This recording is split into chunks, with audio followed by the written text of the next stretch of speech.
And we're live with another episode of BS Buster.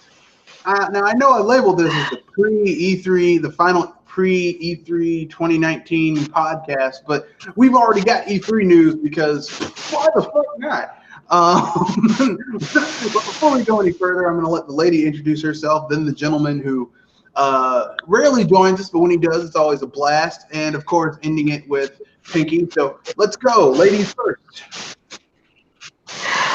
Welcome, ladies and gentlemen, boys and girls of all ages. This is Joe. I want to welcome you to the BS Busters podcast. And oh god, they didn't have to wait until E3 really started, did they?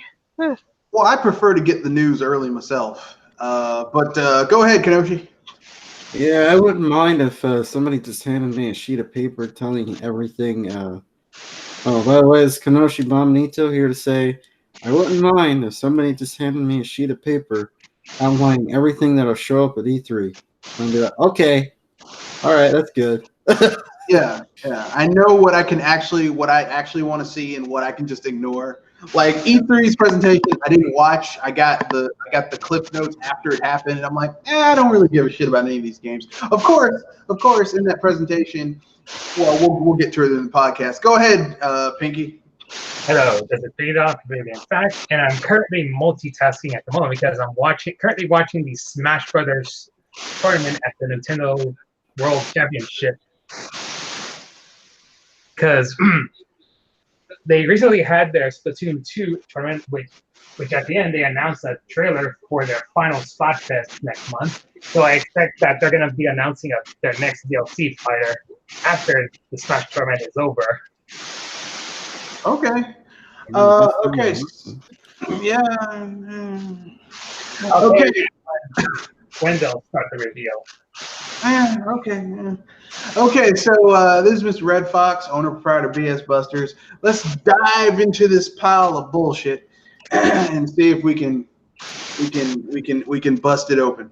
So I guess before we get started, I guess we got to talk about the elephant in the room, which started early on before any of these E3 presentations began, which is the Google Stadia. Yeah, so I'm gonna let you guys get your things out first because I know everyone's negative. So I'm gonna get the negatives out first, and then you're gonna be the one winning this, buddy. I can hear it now with all of us here. To echo what Active Gamer Life has said, what is the targeted audience for Google Stadia? It's not the console market. It's not the console audience. Believe it or not, I'm gonna spoil this in a sense. It's not specifically for console people, but it's more for people that don't want to own a console and live in more urban areas, as far as I know. But isn't the internet weak in non-urban areas? Well, I mean, like I said before the podcast, if you live in the suburbs or the urban areas, your internet should be able to handle Stadia, which isn't a problem for Google because, I mean, the more populous parts of America are in cities and suburbs, which are areas around cities. So business-wise, it's a smart move. I mean, if you live in the middle of bumfuck America, I don't know what to say to you, but move to a suburb or a city. I don't know. Although, why would you move someplace just to pay $10.99 a month? I mean, $9.99 a month to play streamed games. I don't know. That seems like a rather stupid reason to move someplace. Your thoughts, Kenoshi? Google Stadia would have been a good idea if it had like a Netflix scenario where you could pay $9.99 a month to have access to a whole host of games, free games. Well, they're technically not free, but access to a whole. But you get $9.99 a month, and you get a portion of games that will be free. Yeah. And everything else you have to pay full price for. Mm-hmm. I'm like, nah, not for me. Yeah, but I mean, I mean, like, I don't think Google Stadia is for. It's not for the hardcore gamer. It's not for people who own gaming PCs. So that leaves me and Kenoshi out. It's not for people who own consoles, a console or multiple consoles. So that leaves Pinky and Jewel out, and me and Kenoshi out. It's for people who live in the city or in the suburbs and have smartphones, tablets. Well, I mean, at this point, the only smartphone it supports is Google's Pixel, which makes sense because it's fucking Google's thing. But I'm guessing over time it'll support Android devices that can run Chrome.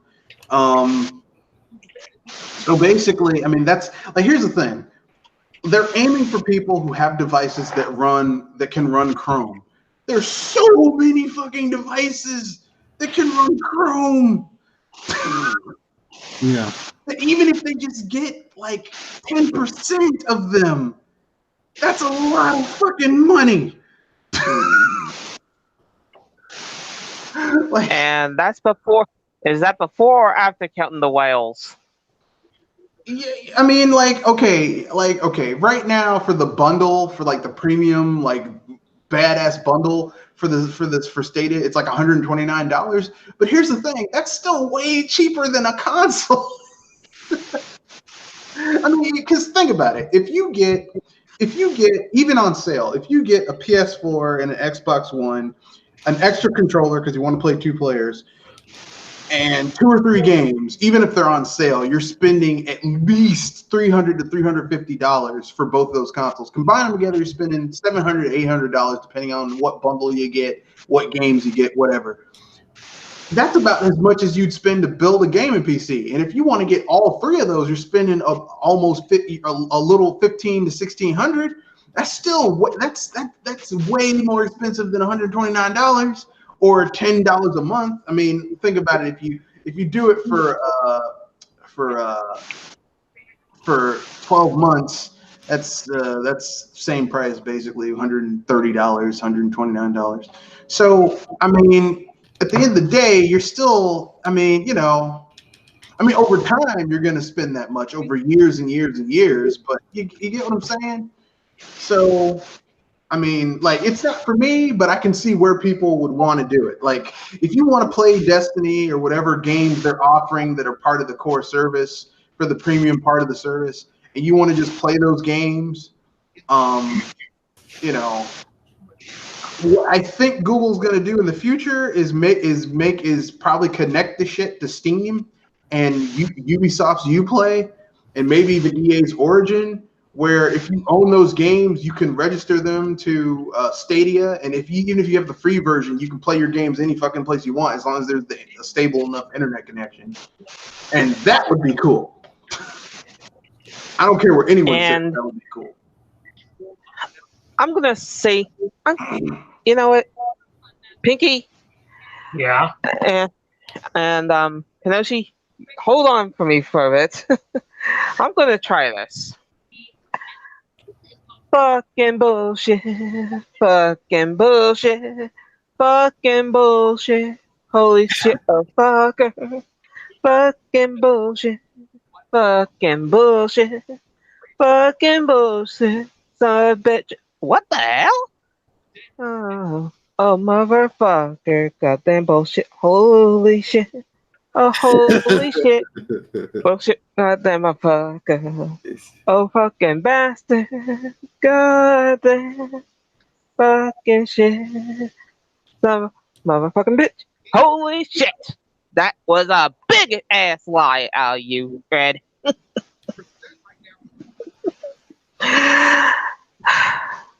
Here's why I'm going to say this, and I'm going to say this clearly. Even though it may be not for people like us, it's going to be a bad deal because of so many other factors. Seriously. You're not owning your own games. Sure, you got connections that are good. But yeah, but you don't own your own games now. Tell that to the people that actually were smart enough to have physical stuff in a sense. But even if you physically buy a game now, you don't actually own that game. You're licensing the game. No, yeah, technically it's right because what the disc acts as is an Yeah, authenticator. yeah. They just don't come after you. But yeah, so that argument is moot. Go ahead, continue your next point. Yeah, you ain't listening at all. That's one. I mean, No, go ahead. seriously, this is where I could tell you that we seriously do own our games in a sense, and Man, I mean the physical copies at least. yeah, Without but even if you, and that's what I'm saying. Even if you have the physical copy of something, yes, you physically have that license because you have the physical copy. But even then, and technically speaking, like you can technically speaking because it's a legal gray area. You can make copies. It's the reason why if you own the physical copy of something, you can download a ROM of that because legal precedent says you can get copies of something that you already have, but if it's corrupt or something like that. But it's a legal gray area. They could come after you if they wanted to, but they don't because I mean, if they went after everyone who owns something and wanted to get a backup of it, that'd be kind of ridiculous. Well, the thing is, for example, Mortal Kombat 11. If you buy it if you put it in your PS4 or Switch or Xbox One without updating the game, most of the data isn't there.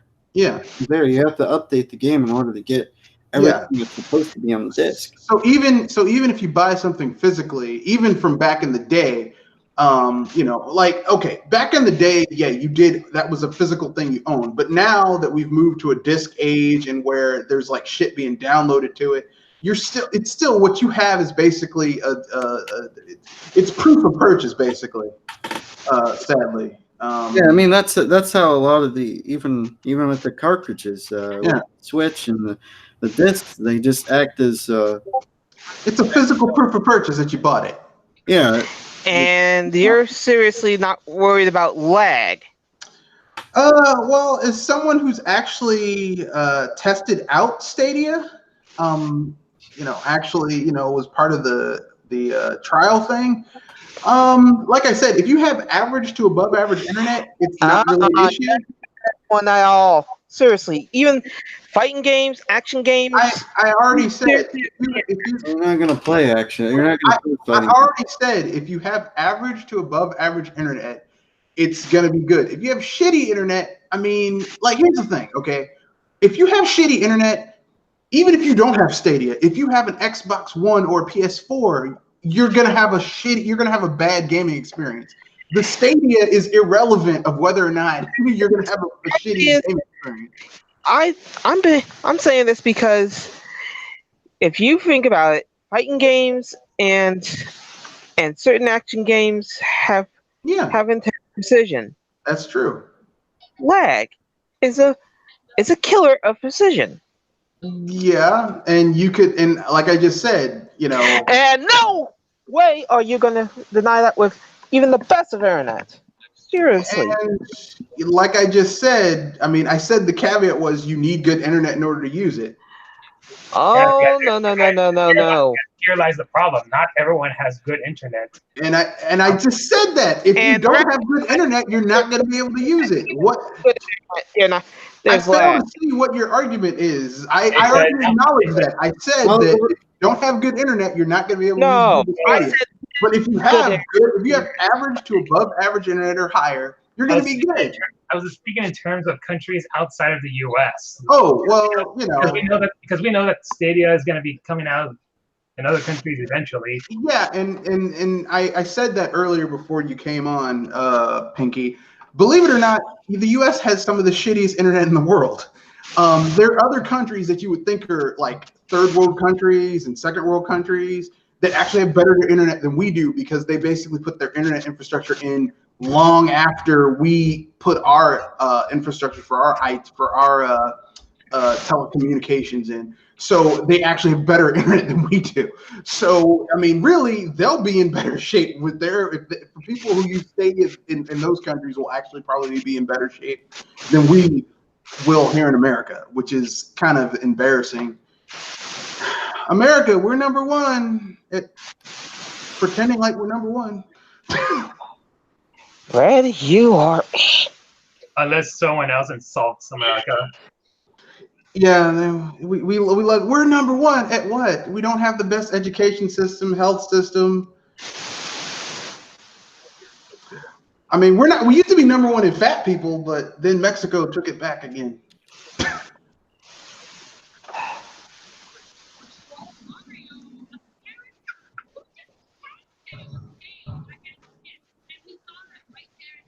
I mean, it's just, like I said, I agree with you guys that Stadia is probably like, what audience are they going for? Because clearly they're not going for the. They're not going for audience with the PC. They're not going for they're not going for the hardcore PC gamer. They're not going for the hardcore console gamer. They're going for people who want to play video games but don't want to buy a console for it. That's who they're going for.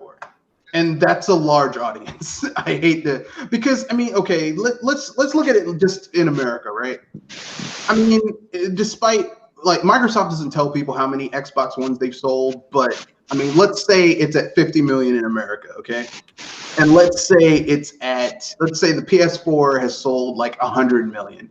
That's 150 million, which is not bad. That's respectable if you combine the two. It's a lot of people.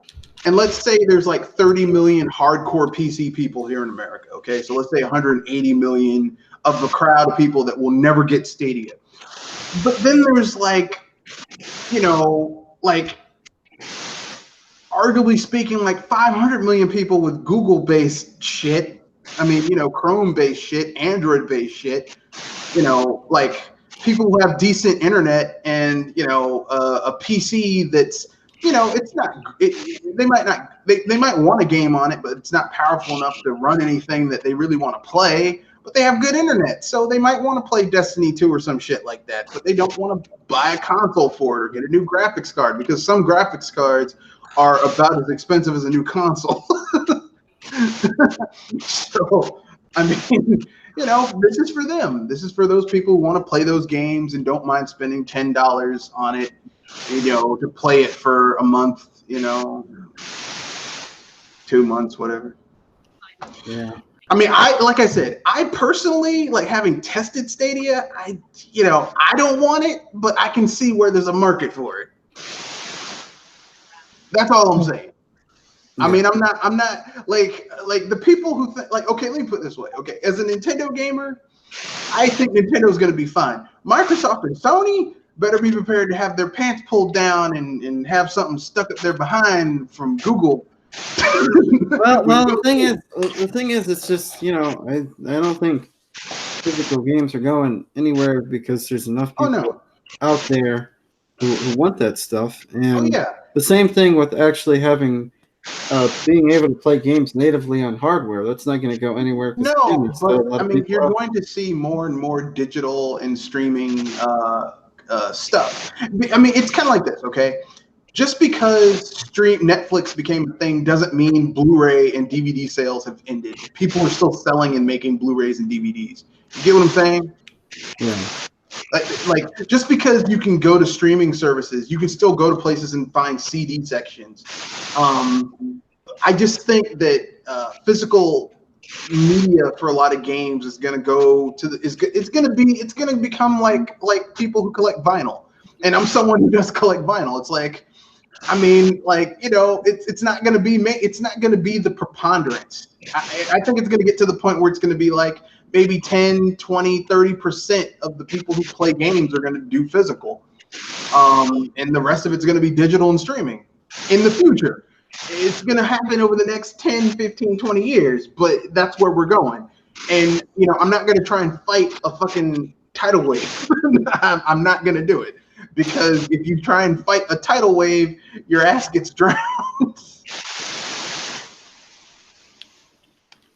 Yeah. I should mention the lack of first-party titles from Google. Well, I mean, they don't need, like, Google has so much money, they don't need first-party titles. Like I said, this is not for, okay, look, you are a hardcore Nintendo gamer.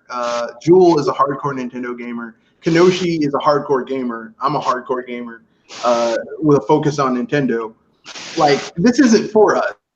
like we care about first party things, but if they can get a reciprocity agreement with EA and Ubisoft and Activision to an extent, if they can get like some of those games that used to be, oh, this is Xbox only, this is PS4 only, if they can get those games on Stadia so that you don't have to spend $350, $400, $500 on a new console and you just pay $10 a month, have a decent internet connection and play those games, I mean, fuck.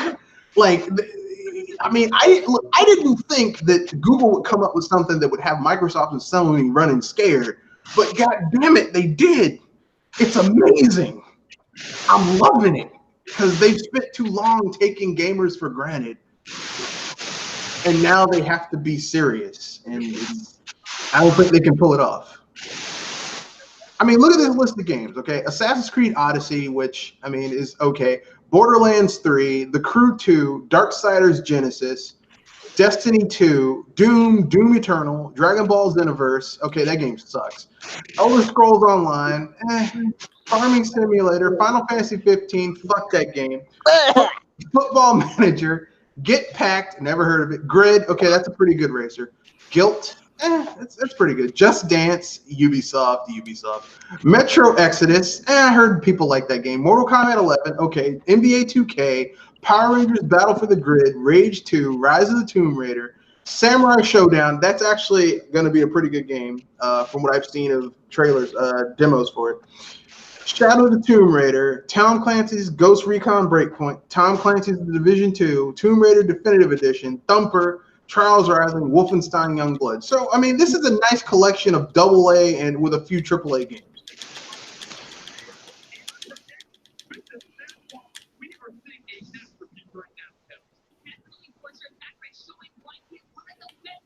I mean, and if you have decent internet, you get 1080p 60 per second. And if you're not a graphics whore, that's good enough. I mean, these people like, I need 4K, 8K, 12K. Nah, man, I just need 1080, 60p. I was about to say, who the heck? If you're a graphics whore, who the Hades are you then? I don't know. I mean, like, I just remember the Project Cars guy. He was like, yeah, the Project Cars 2 is going to be 12K. I'm like, no one even has a 12K display. Well, you can put 3 monitors side by side. I'm like, who does that? Who has a like the only people I know who basically have PC set up like that are people who are developers or professional gamers. And professional gamers aren't playing racing sims. Professional gamers are playing shit like StarCraft and League of Legends and Overwatch games and PUBG and what's that other game? Overwatch. I already said Overwatch. Fortnite and Fortnite isn't really competitive, but I mean it is, but it kind of isn't. There's another game. It's like a card game, but it's for like Warcraft. I mean, it's Hearthstone. Yeah, Hearthstone. They're playing shit like that. So it's like, I mean, and those aren't graphically demanding games, so you don't even need all this shit. Like, what's the point?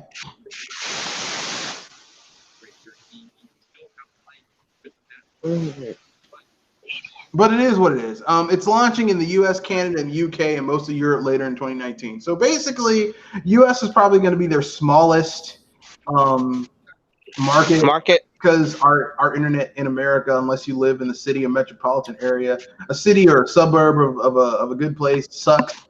Canada actually has slightly better internet than we do. The UK and Europe is where they're going to kick ass. So Sony is real scared right now. Their asshole is puckered up. They're like, Jesus, please don't fuck us. Please. I was about to say, Microsoft already is. Put the tip in.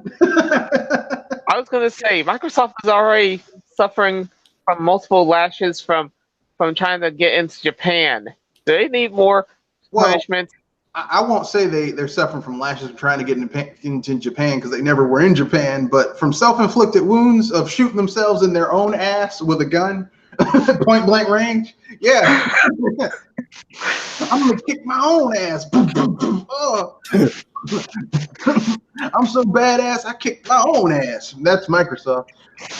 So I mean, like, I know everyone's down on Stadia because of, but once again, I say this: the Stadia is not for you.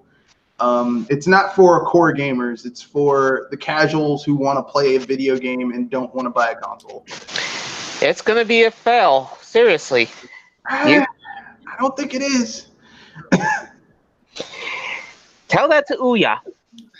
Yeah, but Ouya failed because Ouya was shit to start with. Stadia, for one thing, all of the hard work is not being done off of the device. Ouya failed because the games that were on Ouya were basically shit that you could play on your smartphone or tablet. These are AAA and AA games, and a few single A games, like a nice selection of starter games that, people want to play. People want to play Destiny 2, especially now that it's gone free to play. It's going to go free to play once they do the new expansion. Yeah, now it's available for the Steam launcher. Yeah, it's coming to Steam. I mean, that's a huge thing. Because Steam is on a lot of fucking PCs. Like Epic, like people keep on talking about Epic. Look, Steam is on a lot of fucking PCs. Well, and the thing is, it's not a super demanding game to run. No, it's not. Because all you need is just it's just the basics. Like, if you want really, really, really good graphics, then you get a gaming PC. But I mean, if you just want something that's playable, I mean, look, listen. I don't think it's going to fail. I mean, like, here's the thing, Jewel. Are you saying it's going to fail because you want it to fail, or are you saying it's going to fail because the infrastructure isn't there in America? But America is going to be the smallest market. No. It's more than that. Okay. And I'm saying this as globally as possible as far as I can think. It's going to fail because of lag. It's going to fail because of the fact that there's going to be no games that people are going to officially own, and it's going to be having a problem trying to work with that. The honest thing is, so us here, we care about owning stuff. Like, I buy CDs every once in a while. If there's like a really good album, I usually end up buying a CD. But most people really don't care. They don't care about owning shit anymore. Yeah, because I mean, I hate to say this, but modern culture, people are used to just paying for services. People are used to paying for Spotify. People are used to paying for Hulu. People are used to paying for Netflix. If someone says to the average Joe Blow casual person, if they say, hey, you'll have access to 5 AAA games, and all you have to do is have a halfway decent internet connection, you can play with 1080 60p, and all you got to pay is just $10 a month, they'll jump at that shit. They don't care. They don't care about owning it. They just want to play the game. They don't give a shit. Because, I mean, most of these people aren't going to plop 60, 70 hours into the game. They're going to play it for maybe like 2 or 3 hours a week and, get through it a little bit at a time. And Google's going to get their $10 every month for a year, 2 years, 3 years. And Google just made $300+ off that person. And then if they decide to buy some of those games, the companies that own those games are getting money too. So, I mean, the only real thing is going to be the lag. But, I mean, if you're playing a game that doesn't really... Oh, I can win this one with lag. Seriously. Even with the best internet connection, there's going to be lag. You know that, I know it, and your mother knows it. I mean, I have one of the best. I have FiOS. And when I was playing Assassin's Creed Odyssey on Stadia, I didn't experience any noticeable lag. I mean, there may have been lag, but it wasn't like, oh my god, I'm dying because of the lag. I was dying because I ran into a high-level enemy, and I just I thought I could take it, but I couldn't. I'll agree. I mean, to a certain extent, I don't think you're going to be playing like something like Unreal Tournament on Stadia. Oh, no. You didn't play games like Assassin's Creed. I mean, here's the list of games. Here's the list of games, okay? Assassin's Creed Odyssey, Borderlands 3, The Crew 2, Darksiders Genesis, Destiny 2, Doom, Doom Eternal, Dragon Ball Xenoverse, Elder Scrolls Online. The only game thus far I've seen that really requires quick twitch reflexes is Doom Eternal, and Dragon Ball Xenoverse. The other games on here are pretty much like Mortal Kombat 11, you're going to need quick twitch resources, but that game is 30 frames per second, I think. I think on PC it's 60, but on everything else it's 30. I don't know if this is going to be a PC port running on, a console port running on PC or the PC version. The PC version will be 60 frames. Like every other game on here doesn't really require quick twitch reflexes. Okay, Wolfenstein Youngblood, because that's a first-person shooter. Yeah. Samurai Showdown. Yeah.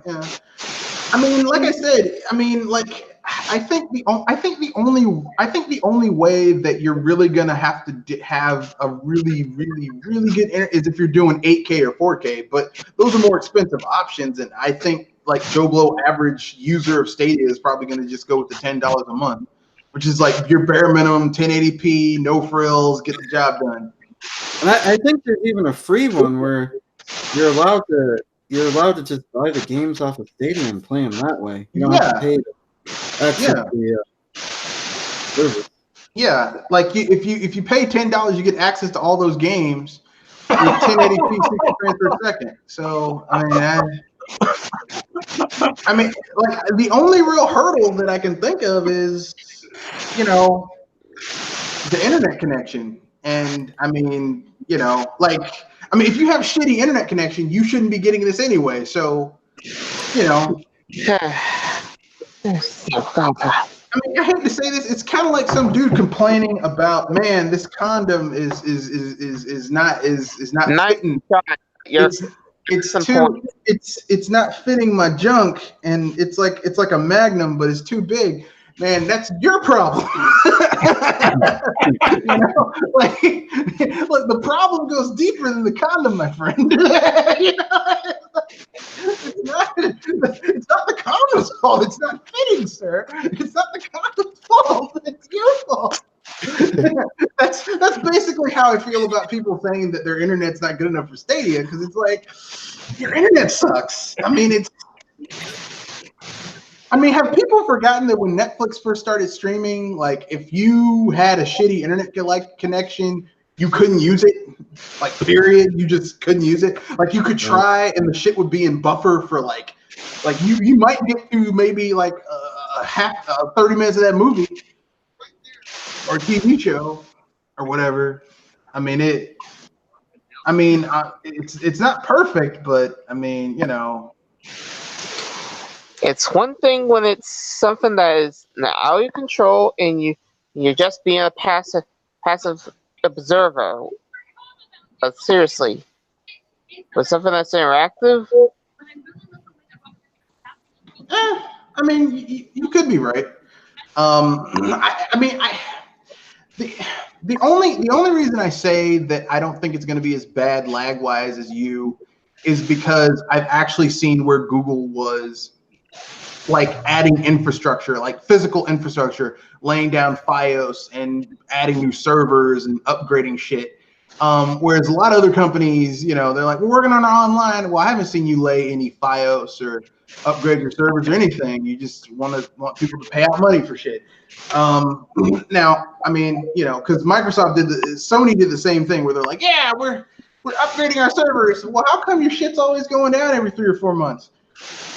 Don't pay attention to the man behind the curtain.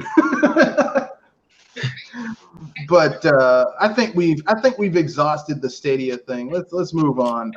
Before we do, anyone has anything else they want to say about Stadia before we move on to the other information that we got this week?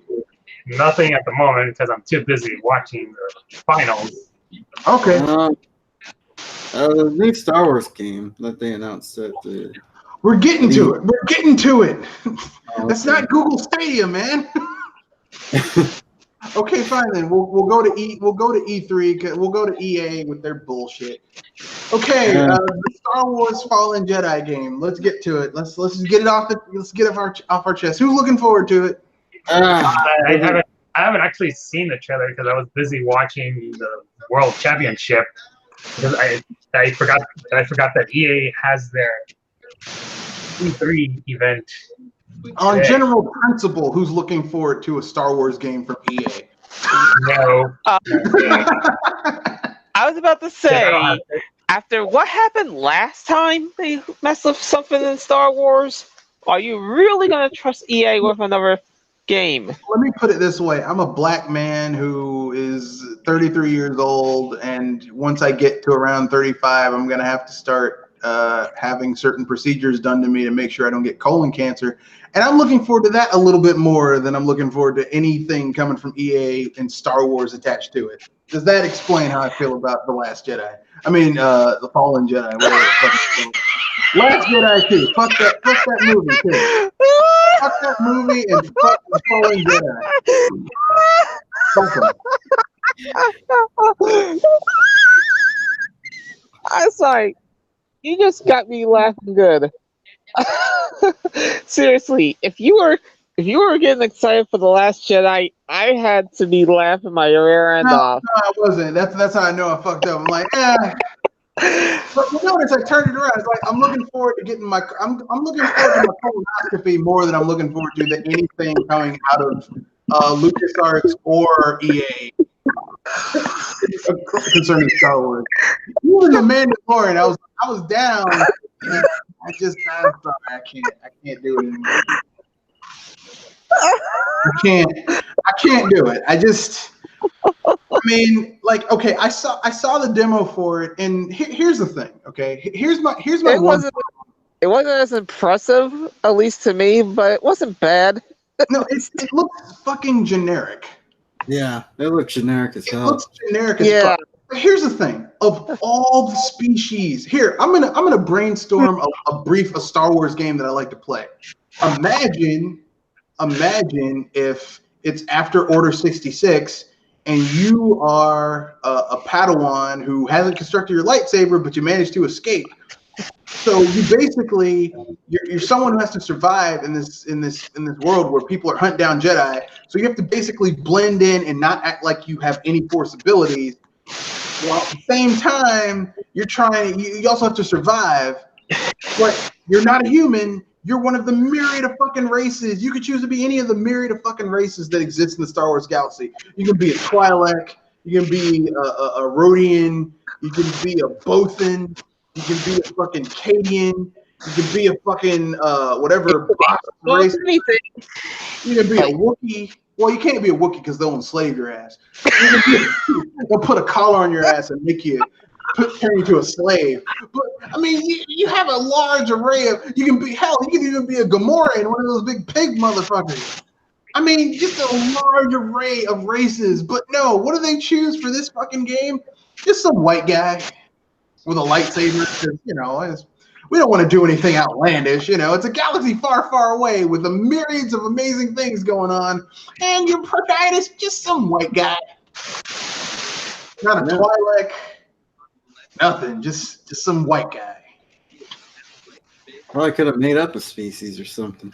Yeah, they could have. That takes effort and creativity, and this is coming from EA. So you just take that idea and throw it out the window with no from the top of a skyscraper with no parachute.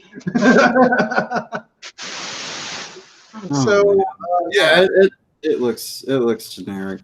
I saw the video get a lot of upvotes, and I'm just kind of like, man, what the hell? I think the reason it's getting a lot of upvotes is because of the claim that there's going to be no microtransactions. And it's a single player game. No, I think here's the thing: people are so fucking starved because people remember when Star Wars games were ubiquitous. Star Wars games were on everything. There's only this Star Wars game is only coming to the PS4, Xbox One, and PC.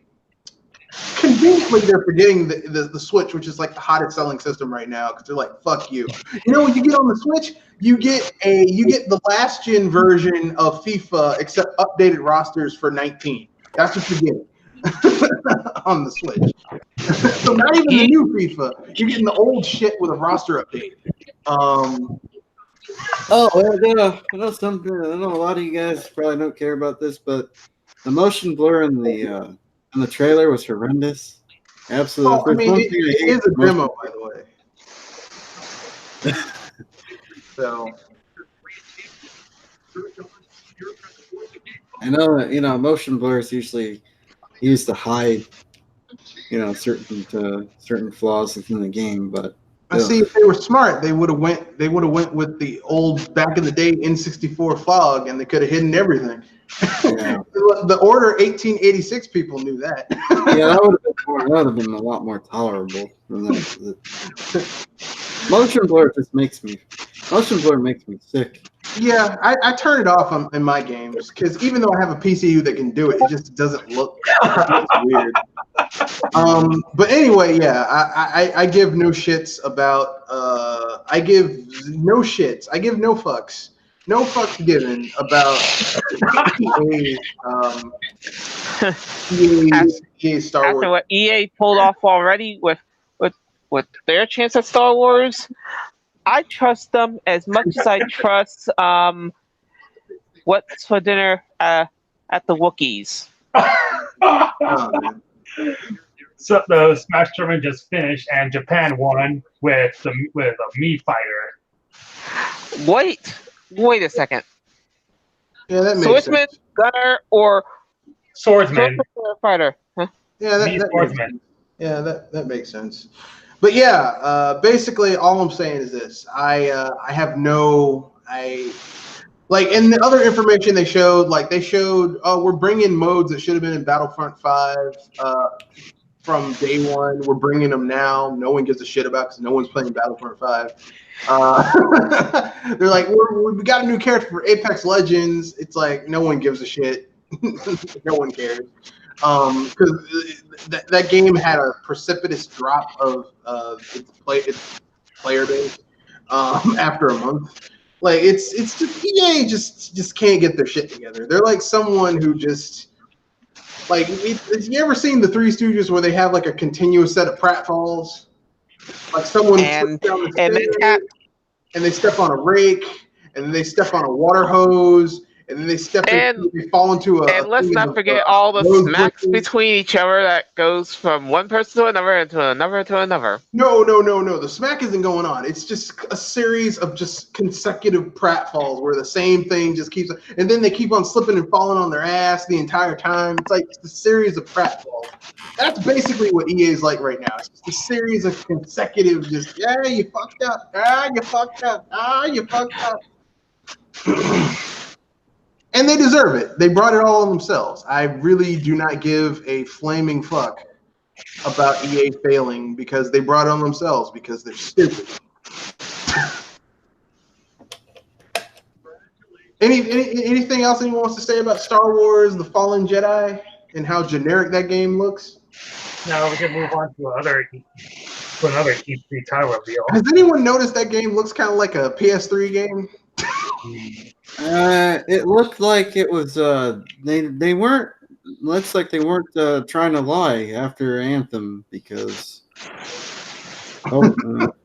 That game just looks. It does not look like the next gen Star Wars game we deserve. That's all I'm gonna say. It looks so disappointing, and anybody rooting for this game, I don't know what you see. Like I said, I would rather have a colonoscopy than play another EA Star Wars game. To be honest with you, there are things that I'm not a huge fan of, but I can see why people like it. It's like, okay, I can see what you see in this, but this game, this is one of those things I don't get it. Goes above your head, yeah. Well, I mean, here's what I'll say. Okay. Okay, guys. Oh wait. They're showing Sakurai announcing something. You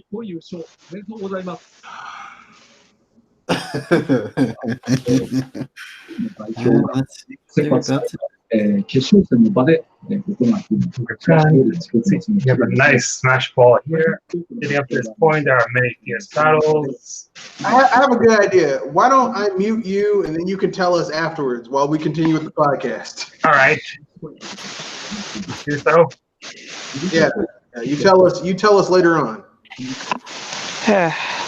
Okay, anyway, so in order to wash the bad taste of EA out of our mouths, because EA fucking sucks. I think I could help with this one. Why don't we imagine what we would want to see in E3?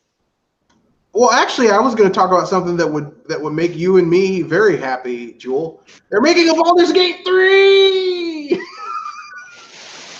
They're actually going Baldur's Gate 3. They're making a Baldur's Gate 3, and it's coming from Larian Studios, the people who've been making basically Baldur's Gate games for a long time, ever since Black Isle Studios and BioWare went to shit. You mean the guys that've been around since PlayStation 2 with Baldur's Gate? Larian Studios? Well, I don't remember them being... No, Larian... The PS2 era D&D games were made by Black Isle Studios.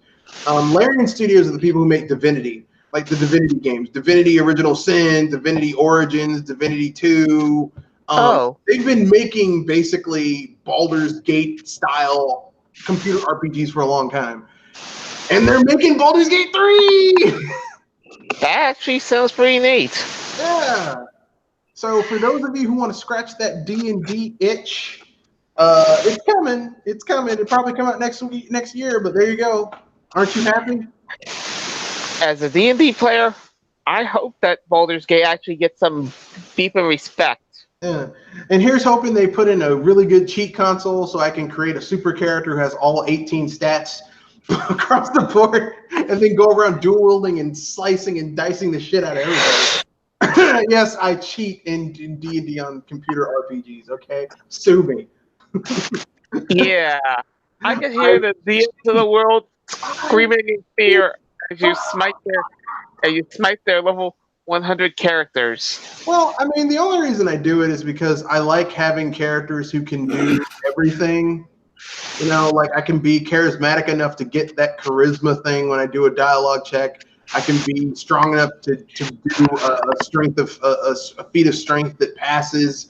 Like I like having those options. I don't like the whole, well, you're not strong enough to crawl up this wall, so fuck you. You got to go around. It's like I don't want to do that. I like having all the options on the table. Next, Destroy All Humans is being remastered. It's the first one though, so I was about to say plus or minus because sometimes it's the first one. A remaster sometimes is a good thing, but then again, we've seen what happened with other remasters.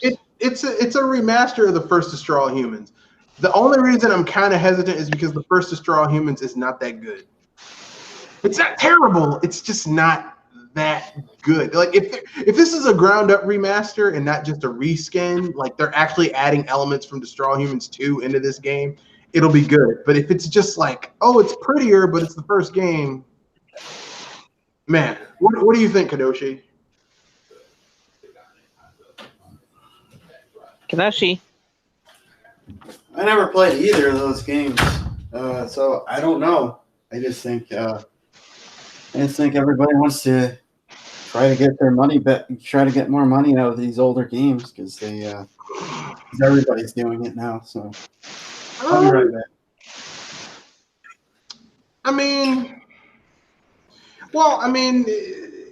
Destroy All Humans. The general principle behind the first Destroy All Humans is that you play the part of Cryptosporidium. He's a clone.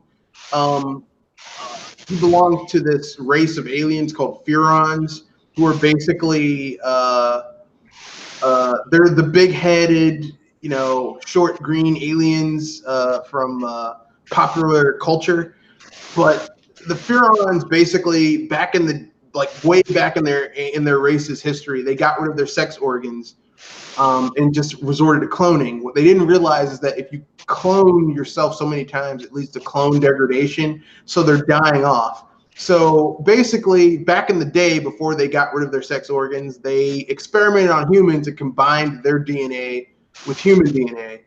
And in doing so, they think that if they abduct enough humans, they will be able to get their sex organs back and save their race. And so the game basically is just a big excuse for your character to abduct humans, destroy their buildings, fight the military with all types of increasingly wild weapons, like an anal probe, which is a missile-based weapon that homes in on someone's ass and makes them run away and then makes their head explode. A ray gun that shoots lasers at people.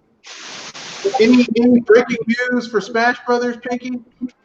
No, it was just an announcement of the next DLC fighter for next week and for the Nintendo Direct next week.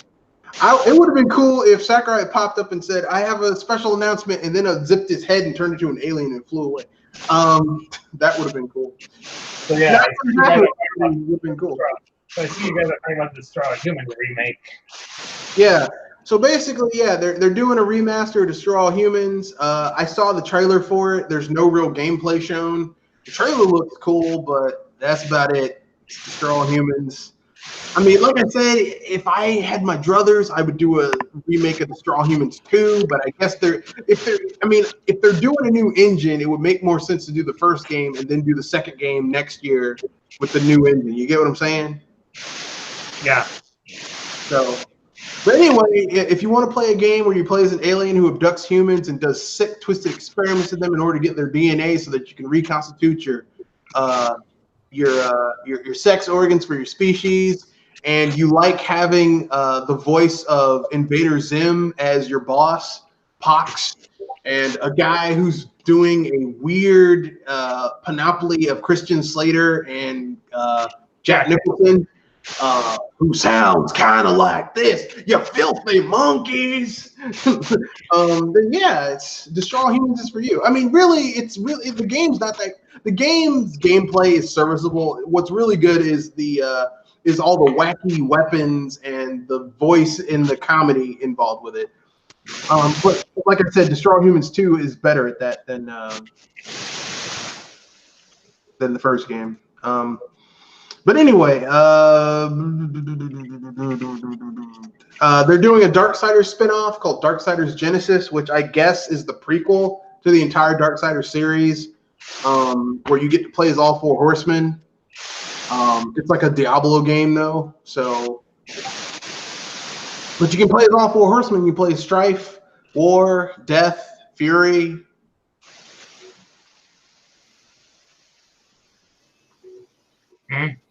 The Diablo clone.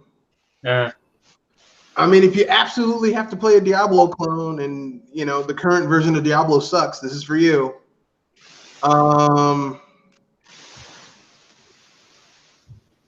So, is there any other news that he wants to cover before we get to the main topic? No, I've got nothing to say about Darksiders. But I do want to talk about this other game that got revealed early before E3. All right. A new Tales of game from. Oh yeah, Tales of Avis or something like that. Aldous. Tales of Allred. Yeah, Allred. Yeah. I was down with it, but then I saw it's leaked to come to the Xbox One. I'm like, why do you keep on putting JRPGs on the Xbox? Like, why? It's like they want that. It's like they want that franchise to fail. And it's not coming to Switch either. Yeah, like I said, it's like they want that franchise to fail. It's coming to PS4 and Xbox One and maybe PC. And notice the darker art style in comparison to previous titles. It's like they're trying to appeal. It's like they're trying to get the same success as Monster Hunter World. Yeah, it's not gonna work. I don't think it's gonna work. The only reason I don't think it's gonna work is because JRPGs don't do well on the Xbox console, and Monster Hunter World, while it looks kind of dark on the surface, it's still got that kind of weird Monster Hunter aesthetic, if you will, under the surface. So, Yeah, I don't know, man. I don't know. Like I don't think it was announced. I think it was a teaser for the Xbox conference that was leaked. But I mean, like I said, Namco Bandai, why do you keep on putting Halo games on the Xbox system, knowing they're gonna fail miserably? Well, because Microsoft keeps giving them a hand job. That's why.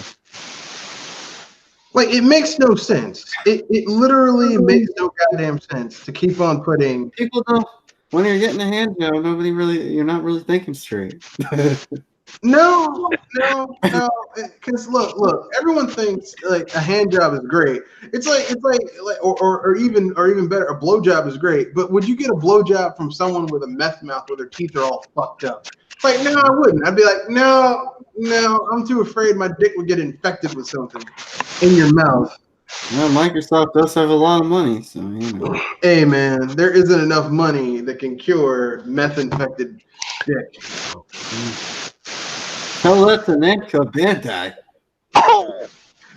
Well, their games keep on flopping on the Xbox. Like, I think none of it. Like, Xbox is like, I think almost every Namco Bandai game that has come out on the Xbox has failed. Dark Souls failed. Bloodborne failed. Like, every Namco Bandai game that comes out on the Xbox flops spectacularly. The lead platform for their games is the PlayStation 4.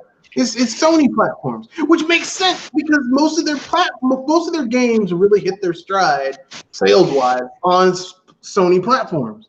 So why do they keep on trying to cram, you know?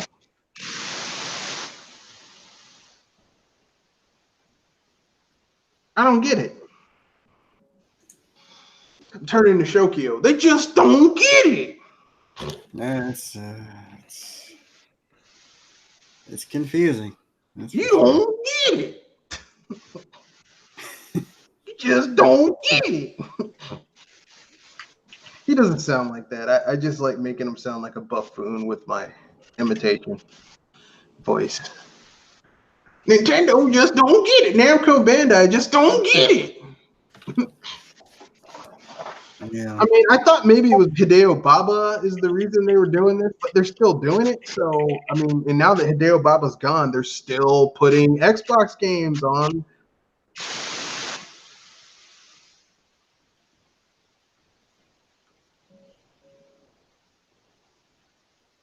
Like, why would you do that? But isn't Baba no longer part of the Tales of team? That's the thing. Hideo Baba is gone. People have said for years that the reason those deals went through is because Hideo Baba is an Xbox fanboy. But here's the problem. He's gone now, and they're still making weird-ass deals like that, putting games on the Xbox that fail spectacularly. I mean, I don't mean they just kind of fail. I mean, these games just bomb like nobody's goddamn business, and yet they keep on putting them on there.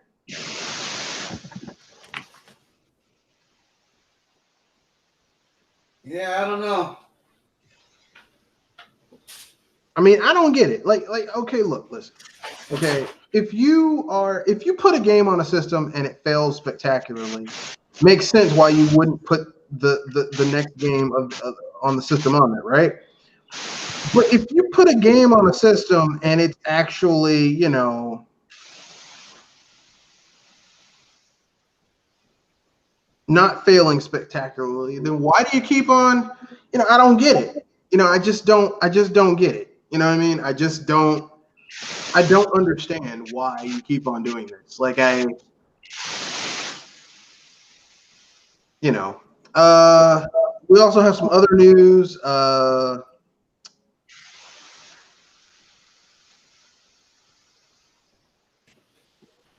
Square Enix is putting porting over Octopath Traveler on the PC. Yeah, I saw that on Steam like a couple of weeks ago. And it's fucking $60, which is bullshit. That's some highway robbery right there. That game, look, it's a good game. It is not a $60 game. I'm sorry, that is not a $60 game. Yeah, I paid By $60. any stretch of the imagination, that is not a $60 game. I felt it was a ripoff when they charged $60 when it was on the Switch. Yeah, that's a $20-$30 game. No, I'd say at the most it's $50. 50. I say at the most it's a $50 game. Because Yeah. I mean the game has enough content to where, because if you want to do everything in Octopath Traveler, it'll take you at least 50 to 60 hours. So if you really look at the amount of gameplay, you're looking at $1 an hour, which is not that bad. Yeah. Because that's cheaper than watching a movie.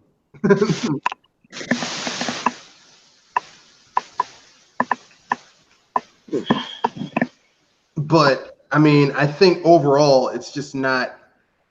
It's just kind of a Viable? You know what I'm saying? What? I was saying it's not viable. No, it's just kind of it's not a fair price, is what I'm saying. Because I mean, if you look at it, it's just kind of overpriced. You know, I mean that's too expensive. I mean, because Octopath Traveler, like once you do all the side quests and you beat the game, there's nothing else to do. Because I mean, the thing is like you would think, well, you know, if you go through the game as different characters, but here's the thing. In order for you to get other characters to join you, you have to play through their chapter as them. So it's like there's no replay value to the game. Like you pay $60 and that's it. It's the flaw. It's the one flaw of the game is that there's no fucking replay value. Like you do it and that's it. You know. Yeah. You sounded like you were about to say something like bullshit. I mean, you know, there's no replay value to the title. That's the problem with the game is that there's absolutely no replay value. Like once you get to that point in the game, that's it. Like there's nothing else to do. You just you know, I shot this guy. That's about it.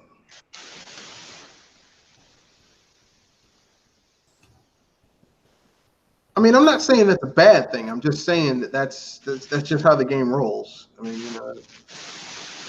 So how's everybody? Is Square Enix going to be at E3 this year? Are they making? They're not. Well, they're gonna have their own digital. They're gonna have their own digital event this Monday.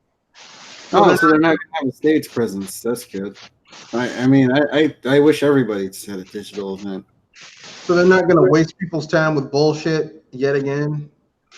Yeah, they're currently it's going to take place in the same time as Sony's former time. Now that Sony's not participating. Oh, Sony has nothing this year. All they have is Death Stranding. Because they spent all their money on Kojima. Because they were dumb enough to give all their money to Hideo Kojima. Like, Sony will rule. They will rule the day. They will rule the day that they have. Because I remember when he got fired, they're like, "Oh man, poor Hideo Kojima, poor Hideo Kojima." It's like I never thought that they fired his ass because he's a shitty, that he's bad at his job. No. Konami sucks. They're a business.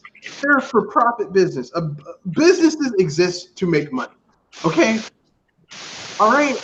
A for-profit business, like a business that exists within the capitalist system, exists to make money. Why the fuck would you keep someone around who's constantly causing you to lose money? Like, this shit ain't about making friends; it's about making money. Shit. Yeah. What's wrong with you? I mean, I know that sounds really callous, but. Let's keep it real here, okay? Like if you owned a business, okay, and there was a guy working at that business that you may like them personally, but they're always making you lose money, why would you fucking keep them around? I don't know. Why would you?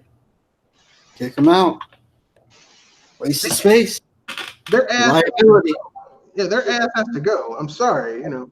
People like, oh, Hideo Kojima. I know Jeff Keighley wants to have Hideo Kojima's babies. You know, what I don't understand is like it wasn't just Jeff Keighley, but a lot of the media just defended Kojima and said Konami was wrong. And I'm not even saying Konami's like innocent in all of this, but the reason Konami lost a lot of money was because of Kojima's decisions. Yeah. I mean, look. I'm gonna tell you a unfortunate truth. Okay, you want to know why we haven't had a Castlevania game in years? Because every time Koji Igarashi would come up with a demo and show the higher ups, Hideo Kojima would quash it. Every time the man tried to get a budget together to make a handheld Castlevania game, not even a hardcore console Castlevania game, a handheld Castlevania game. Basically, the VP of product development, Hideo Kojima, would swoop in, take that budget, and then fucking put it towards fucking a Metal Gear game. Okay? And the few Castlevanias we got were given to Mercury Steam. Those piece of shit motherfuckers. I know Nintendo bought them, and everyone's like, oh, they made Luigi's Mansion. Man, fuck that development studio. They fucking fucked up Castlevania, and I'll never forget that shit. Well, again, it's just like, even though, Kojima, he had the power to. I just don't understand why people defend Kojima so heavily when it comes to Konami. How he's not brought up as Kojima was doing this stuff. Why are we blaming Konami for everything? And I'm not saying Konami's perfect. I'm just saying that that Hideo Kojima is a part of the reason why Konami went downhill. Like, it's because he was the vice president of product development, which meant he was the overall guy that determined what games they'd put out. You want to know why all we got from Konami under Kojima is just fucking Metal Gear shit?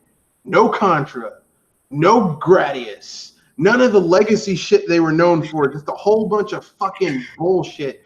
Metal Gear shit. Hideo Kojima. And Metal Gear's not even a good franchise, so fuck you. Well, how much did Metal Gear ended up selling? Metal Gear 5, Solid 5, The Phantom Pain, like... They lost money. Well, listen, he spent, like, several years taking money from various different projects to and they still lost money because Hideo Kojima is a failed film. He's a film major who desperately wants to make movies, but video games are not movies. They're two completely different fucking mediums. Yeah. And he just can't let it. He's like David Cage, except David Cage actually did make a movie and it's shit. It's weird as fuck though. Like, if you ever get a chance to watch it, The Immortals, it's weird as fuck, but it's shit. If you ever want to see a mutant lady with get raped by a convict, it's that type of weird. It's really French too. Like, really French. Got subtitles.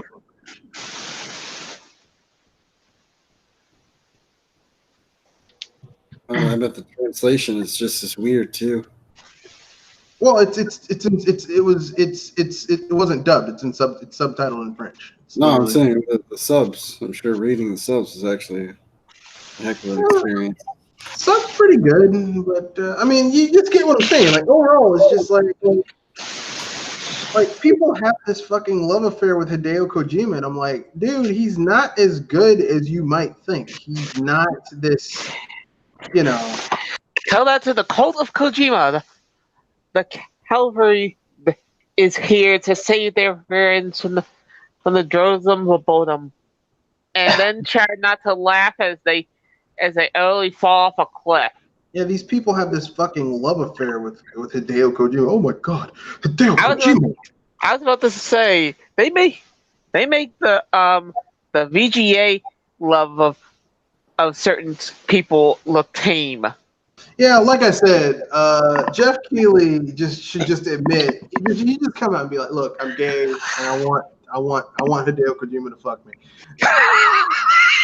He just come out and admit it. He's like, "Yeah, Hideo Kojima, he's a good friend of mine." I'm like, "Really?" Because I don't have dudes that I want that are that close to me. Like, Like I mean, I have close personal male friends, but not that close. Like not to the point where I'm like acting like, you know.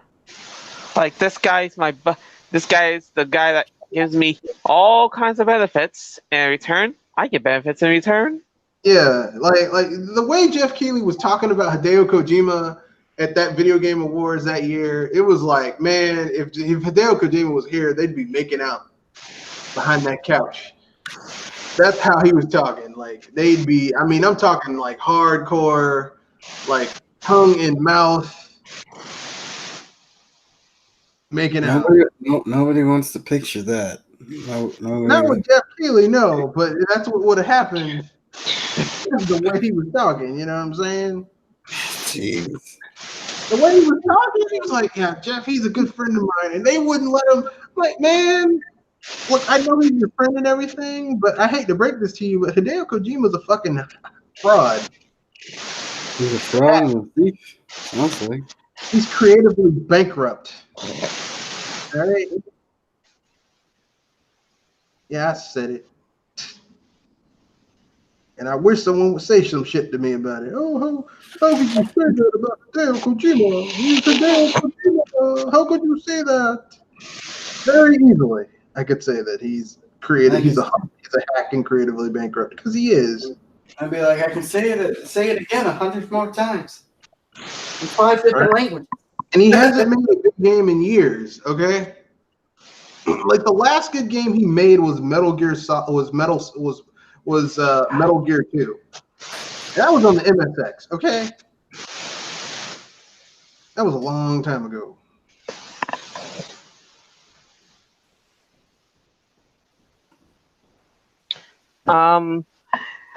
Just one thing I just remembered because I just recently noticed some of the stuff on my video feed. Vox has been aiming at YouTubers lately. Who? Vox, I think it's some kind of media system. Vox Media? Yeah. Well. And I'm just saying that they tried to smear campaign against certain YouTubers and try to actually get them demonetized. They can do whatever the hell they want because my videos are not monetized, so it doesn't matter. try to actually outright delete videos entirely. They can do that too because it doesn't matter. My videos are not monetized, so they can do whatever the hell they want. Monetization is one thing, but getting rid of people's videos and even channels is another. Yeah, well, a lot of weird shit been going on. I'll see about showing you the news article sometime. But I'm just saying that I never expected to hear about this until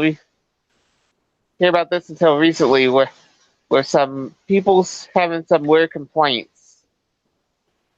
Stranger things have happened. I guess we can move on to the final topic, which is basically considering that Nintendo has certain genres of games that are missing on their platform, and they normally make this up by essentially taking that genre of game and doing something interesting, doing an interesting crossover with it. What genre of game could they do, and what crossover could they do to make that genre work on their console? Let's see, they haven't done a skateboarding genre game, so I could see them make their own take on it with snakeboarding, from the game Arms, because I'm curious to see how it works as its own standalone game, like a spin-off of Arms. To see how they can utilize those stretchy arms in a game like in a sport like skateboarding. Fair enough. Jewel? I was trying to hear you right because I probably got a bit of a problem. What was that? Basically, he said that his idea would be a skateboarding game where you use the characters from ARMS as the borders. Ah, Yeah. Sounds like it'd be interesting. I mean, I'm not I enthralled bas- with it, but I'm the type of person I'm not wild about ARMS, so For me, I'd actually try to see to be honest with you, it's hard to think about it, but hmm,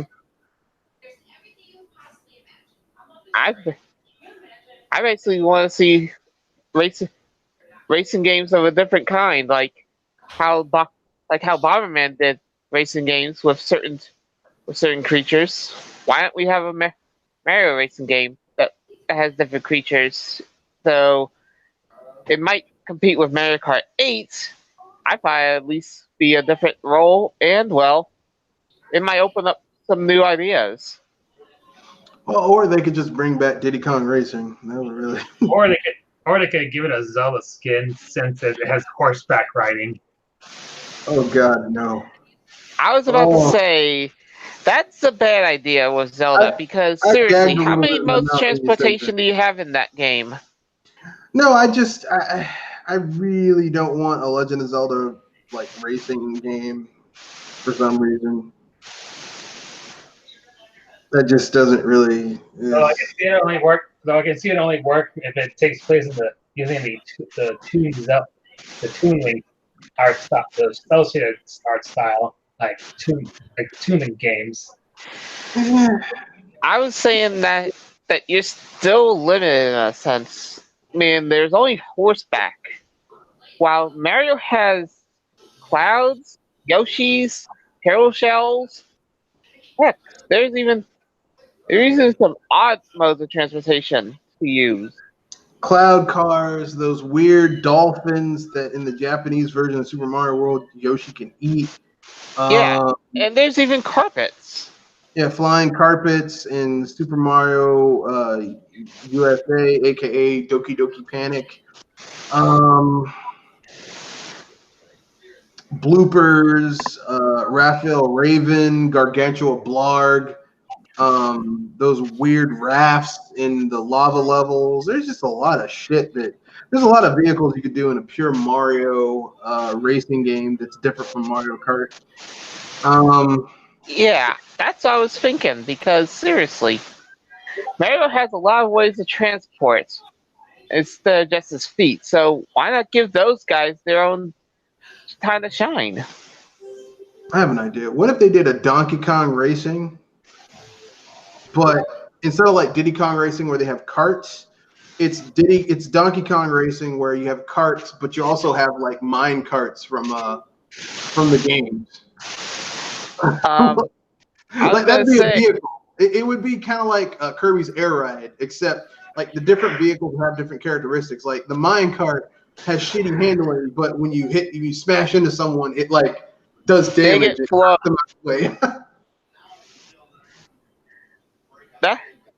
That actually would be an interesting idea. So, how many other modes of transport does DK have? I mean, there's the well, he's got that awesome skateboard thing. He's got the jet airplane from Funky Kong's thing. Funky Kong has a boat. There's a mine cart. There's a rocket barrel. You could have like a rocket barrel thing. There's a lot of vehicles. There's Squawks the Parrot. There's the animals. There's Squawks the Parrot. There's Rambi. There's Espresso, the ostrich. There's On Guard, so you could have like water levels riding on guard. You could have the characters that they transform into. You have that weird seal, the snake, that weird spider. I mean, there's so many characters. You can see where I was going with what I was thinking, right? Yeah. Byron sent a little more stuff than Yeah. yours? Yeah, we have to send the stuff back. At That least, just could be wrong, you know. yeah. If anything, those two are similar enough, but pretty much creative in their own way. We should have a Sonic game that's based in Mario's world, where Mario ends up with Sonic shoes somehow. I don't know. If you've seen the bootleg games, then that's going to be something to be tripping on. Those terrible, terrible bootleg Mario games. Oh my god. Bootleg Sonic games that are so bad. They're Yeah. just so bad. They're not even good. It's just this is bad. This is really, really bad. Yeah. You have to be tripping on some serious shrooms in order to enjoy those games. Tripping balls, son. Tripping balls. It don't give you that. Let's see. What would I do? Donkey Kong. Let's see. Okay, I got an idea for you. Mario, Mushroom Kingdom Wars, but instead of like Advance Wars, it's like a strategy game like World of Warcraft. Not World of Warcraft, like Warcraft or StarCraft, where you have like different races with units, and you could have hero units, but like the hero units would be like Mario's a hero unit, Luigi's a hero unit. Yoshi's are hero units, then No, Yoshi's aren't hero units. Yoshi's are like a base unit, but you could have Yoshi, like the classical green Yoshi that Mario can ride on, is also a hero unit.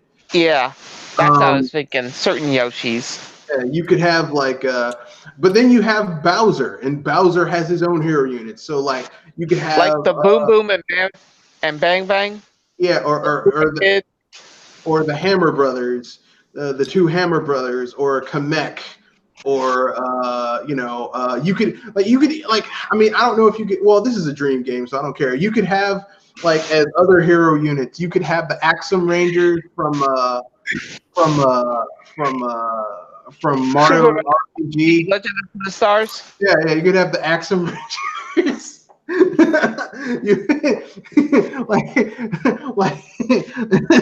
You have Gino and Malo and shit. I think that could be cool. I think that could work. Yeah. An RTS based on the Mario world. A racing game that features the creatures and other vehicles of certain franchises, like the DK and Mario series.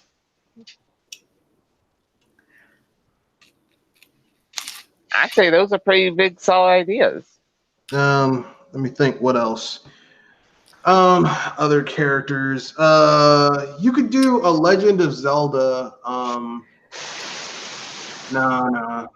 I want to stay away from Zelda because it's been done to death.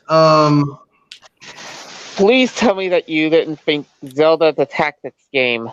Yeah, I did. That's why I was like, it's been done to death. Like Legend of Zelda's been done to death. Tactical speaking. Okay, I got another one for you. Star Fox. You could do you could actually do the Dinosaur Planet We Deserve.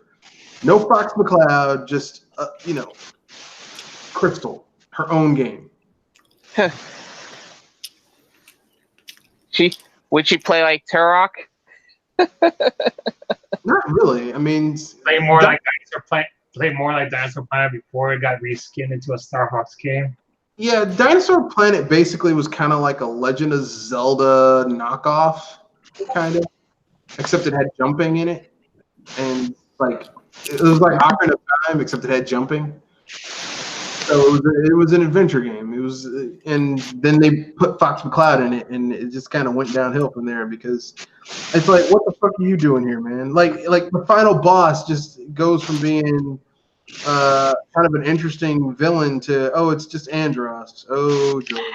I was gonna make the joke that seriously, Andros needs a break from all that. So fucking lazy. Yeah, I heard that game was rushed. That's why it turned out the way it did. I don't know if it was rushed, but damn, they could have done better than they did. That's all I'm gonna say. That was like for me. That was the game where I was like, man, Rare's going downhill. That was the straw that broke the camel's back for me. That was the game where I was like, man, Rare, fucking up, son.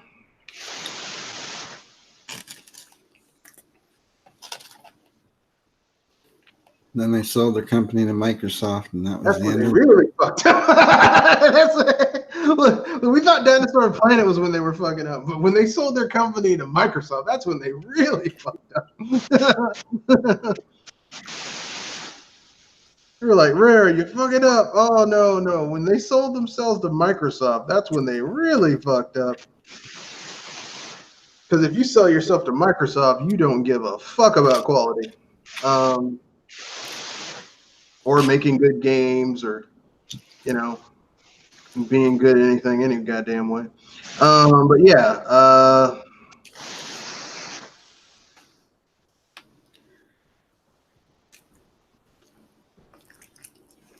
I mean, like, I don't know. Anyone have any other ideas for genre games that Nintendo's kind of missing out on that should be on the system? I mean, we could do RPGs all day, like a straight up Fire Emblem RPG. A full-on Mario volleyball game. As long as it's like an actual volleyball game and not like a perv volleyball game, like Dead or Alive volleyball. Because I don't want to see mushroom women in bikinis. I don't, because I'm like, they're mushroom women. That was my initial idea. They're mushroom women in bikinis. Like, if it's gonna be like an arcadey style volleyball game, I'd be down with it. But if it's like mushroom women in bikinis, I can't deal with it, man. Well, it's gonna be more. Thinking more like arcadey volleyball game. Just that Mario and Co will have to be wearing some bathing suits while doing so. Volleyball, then maybe, but.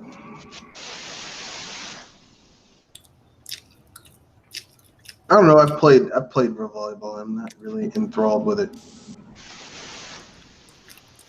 And of course, a Mario American football game. Yeah, that could work. Like if they did a Mario American football game, but they actually utilized the characters well. Like, could you imagine how awesome that would be? Like where like you basically could get like players, like the players would be different Mario characters. Like Goombas could be like linebackers, but they suck at it because they're Goombas. Well, you those would be like your average characters, but then like yeah, if you're like your really good linebackers would be like Charge and Chuck. Like no one gets past Charge and Chuck. You would have like arcade style power ups in the field, like if you're the quarterback and you're about to get sacked and you slip the pocket and you run down the field, you can get like a power up that turns into a bullet bill. So if anyone tries to tackle you, they just get blasted away because you're a fucking bullet bill. Yeah, that'd be awesome. Maybe have like a story mode, arcade style story mode with maybe some challenges. I don't know. Yeah, that'd be cool. I'd be cool with that.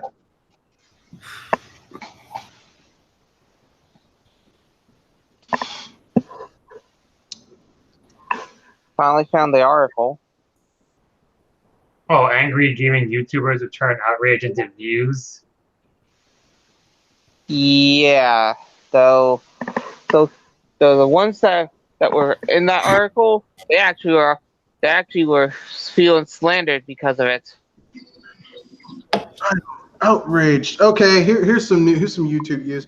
Christian Harloff, the guy from Collider, got fired off of his show because he didn't want to do a feel-good review for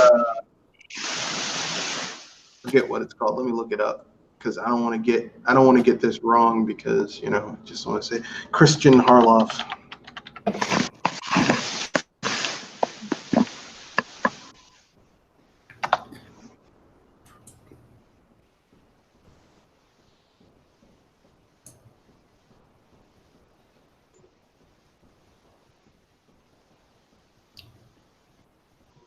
Okay, yeah, he wasn't invited to Star Wars Galaxy's Edge at Disneyland.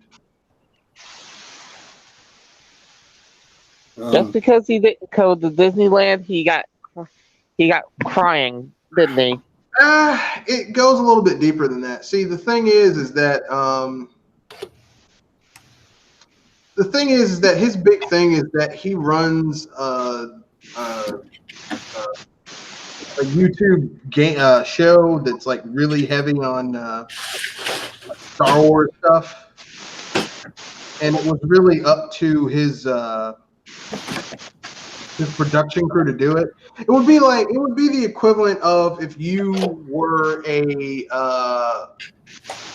let's say you're a reporter and you do political stuff, like you're the political reporter, and there's a big political thing, and you don't get, like, the people above you are supposed to make sure you get to those types of things, don't do the stuff to make sure you get there. That's basically what happened to him. It wasn't that he was angry that he didn't get it. He was angry that the people above him didn't have his back so that he could get into it. Because that's kind of like, I mean, like, his channel is about, like, he does a big thing where his big thing is about going to Star Wars shit. So really, it was kind of like in their best interest to have him go and do it, and they didn't do it. So he's like, well, you know what? I can't deal with this shit. Fuck it. It looks like it's the Destroy All Humans game is just a full-on remake. Yeah, that's what it looks like. But I'm just saying, I hope it takes cues from Destroy All Humans too, because the first game, it's not really that good. I mean, if you're gonna remake a game that's not that good, it's good to remake that one because the first one isn't as good as the second one. So, I mean, kudos for them for actually, doing one that kind of needs a remake, but kind of weird, but whatever. Can you get those games on PC now, or are they? No. This was back in the day when something was on PS2. It was like a hit or miss if it would ever come to PC. Oh, okay. I didn't know if they're, just later ported it to PC or whatever. Because I know those games are also on Xbox as well. At least the second one came to Xbox because a friend of mine bought it for his Xbox. When we were kids and stuff. So.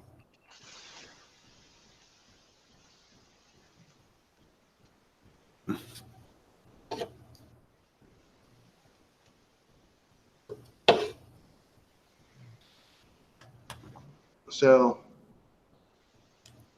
but he's gone now. But that's okay. He'll be fine. He's a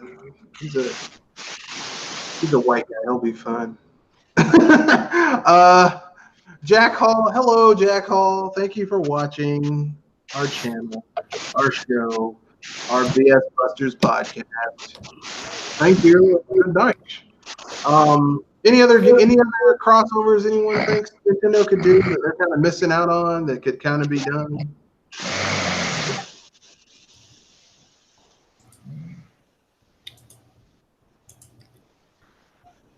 Anything else?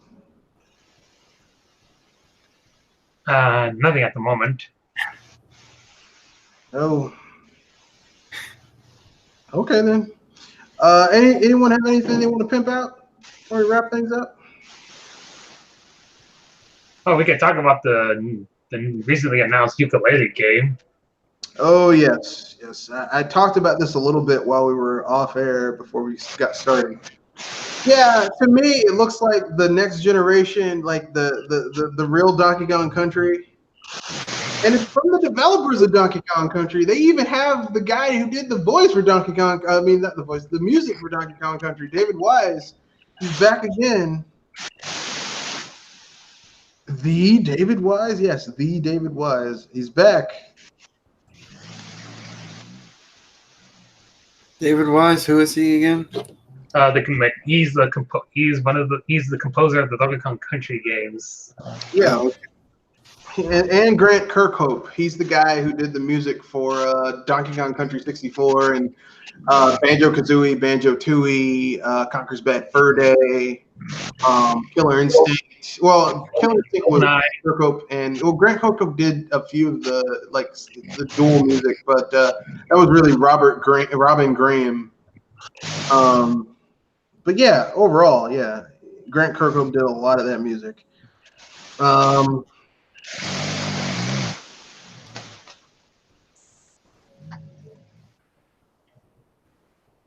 So yeah, looking forward to it. Yeah, I'm looking forward to it. I'm glad that they're doing a sequel. I would have thought they would have gone with another open world exploration game, but it's good that they're kind of tackling that that Donkey Kong Country vibe going on a little bit. Sing it, DK, Donkey Kong.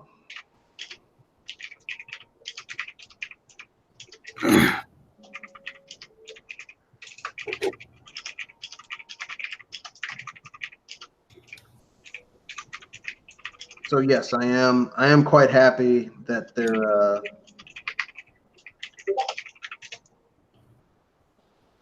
I'm happy.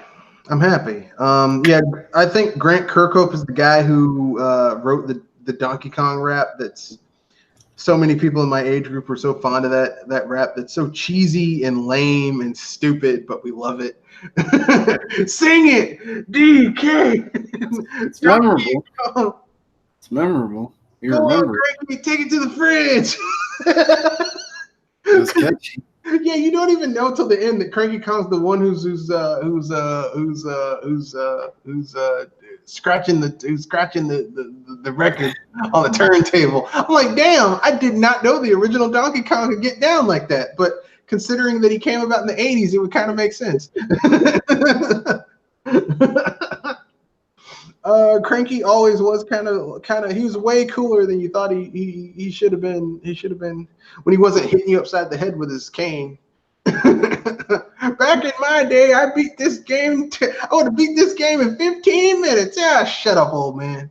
One of the most memorable things is when they announced Cranky Kong for Tropical Freeze and the emotional flood that. They were so angry. They were so fucking mad. How could you do that? I'm like, man, calm the fuck down. I think it's hilarious. Remember, everybody was like looking at signs and being like, "Oh, he's gonna announce the next Zelda game. Oh, that's what's gonna be at the Game Awards show. It's going to be Metroid Prime. Or Metroid Prime. He was wearing a Metroid pen. It was a sign. Everybody, it was a sign. It's like, you guys just read too much into crap. This is why I don't follow rumors or anything like that. I'm just kind of like, whatever. We'll see it when it gets announced. You know? I mean, I like rumors, but this shit is ridiculous. Yeah, talking about Metroid pens and Zelda pens and it's like when you work for a company that has branding, literally every fucking thing they do. They have branding for everything because I've worked for a company that has branding and everything. Like they have all types of paraphernalia. That doesn't mean it's going to happen. Yeah. You know, I don't get it. I don't get it. He was wearing a Zelda pin on the second day of October at exactly 6:15 a.m. That means we're getting a new Legend of Zelda game tomorrow. It's ridiculous. It gets on my nerves all the time. The rumors, and even though I've made videos have come out, don't get hyped up. Everyone's gonna see one thing. Oh my god! Even Pinky, didn't you get a little overly hyped about that Smash Brothers thing? Yeah. See, there you go. You're not to be a big nothing burger. Anyway, it's just Only to be treated by an announcement for an announcement. yeah. That's how and knowing Sakurai's trolling ass, he probably meant to do it too. He's like, I made your ass sit here and wait for an announcement of announcement. See, yeah, that's the thing. I don't really get very hyped for it, really anything anymore. I'm just like, well, it looks good. We'll see if it actually is what they promised it is. I'm just very skeptical.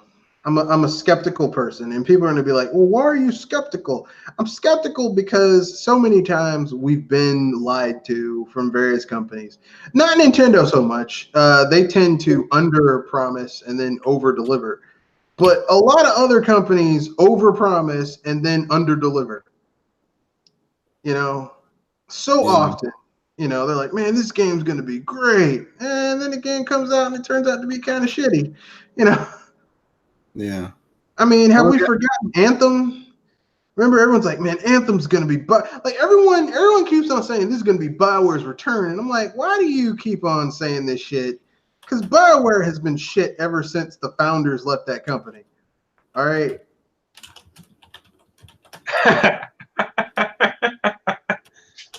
So I just saw this tweet right now saying that if you play Mortal Kombat 11 online on Xbox One, look into your Xbox Live messages. You may receive a code to redeem a free copy of the 1995 movie. Mortal Kombat? Yeah. I mean, is it worth it though? I mean, that's not a good movie. I mean, it's fun to watch, but it's not a good movie. Yeah, these are free. What? Yeah, these are free if you get the copy. These are the free copy. $3.99 is too expensive. I mean, it's not okay. It's not the worst video game movie of the '90s. That have to be Street Fighter, the movie. That's pretty bad. Or like even Mario Brothers isn't that bad. Super Mario Brothers isn't that bad of a movie. It's not good, but it's not terrible. People just think.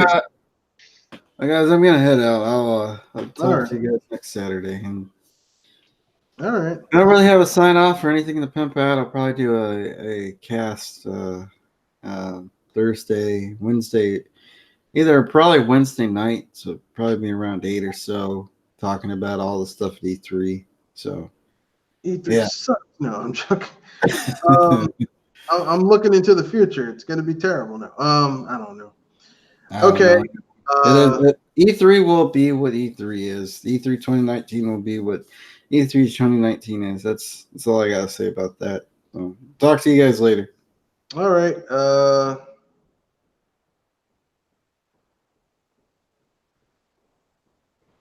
Pinky?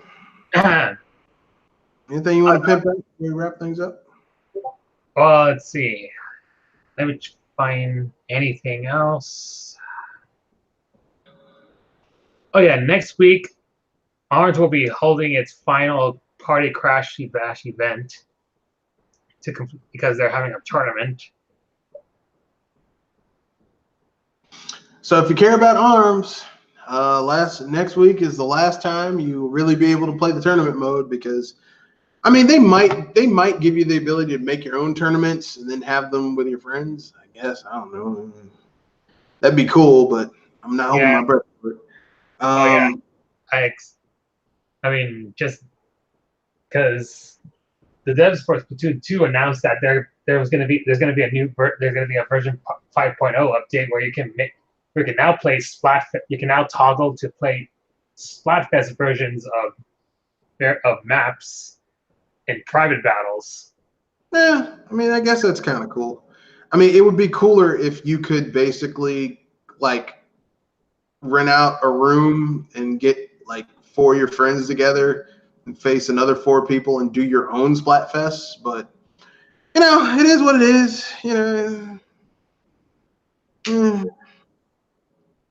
It might be a little too much for some people, so I'm not gonna say anything. And that's all I have to offer. All right. At least until next week. Okay, this is Mr. Red Fox signing out. You can reach me on Gmail on mrredfoxbsbuster@gmail.com, or at Twitter at Matthew Wesley at mrredfox91. We will.